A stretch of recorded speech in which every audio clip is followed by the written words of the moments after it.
ایک چھوٹی سی بچی کچن میں چلی گئی تاکہ گھر کا کام کر سکے، کچن کا کام کر سکے، اور جب وہ کام کرنے لگی، پیاز کاٹ رہی تھی، اتنے میں چھری اس کے انگلی پہ لگی اور انگلی کٹ گئی، انگلی سے خون بہنے لگا، اور جب خون دیکھا تو بچی زور زور سے رونے لگی۔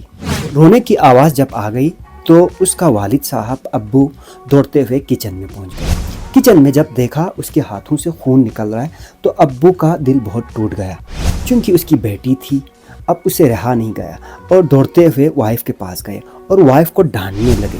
ڈانٹتے ہوئے کہا، تم نے بیٹی کو کچن میں بھیجا ہی کیوں؟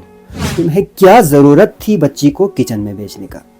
وائف نے جواب دیا، میں خوشی سے تھوڑی بیچتی ہوں، میں اس لیے بیچتی ہوں تاکہ کل کو اس کے اوپر کوئی بات نہ آئے۔ جس گھر میں یہ پہنچ جائے گی شادی کے بعد، اس کے گھر والے اسے نہیں بخشیں گے اگر کوئی کام نہیں آئے گا۔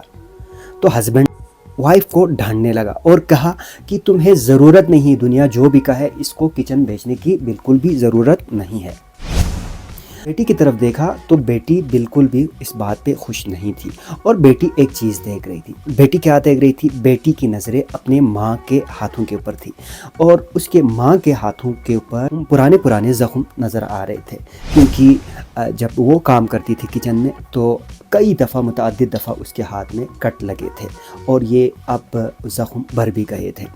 سب کچھ ٹھیک نہیں تھا، لیکن اس گھر کا مالک یعنی اس خاتون کا جو شوہر ہے، اس کو کون سمجھائے کہ جس کے ہاتھوں میں کئی کٹ لگے تھے اور اب وہ زخم بھر چکے ہیں، وہ بھی تو کسی کی بیٹی ہے۔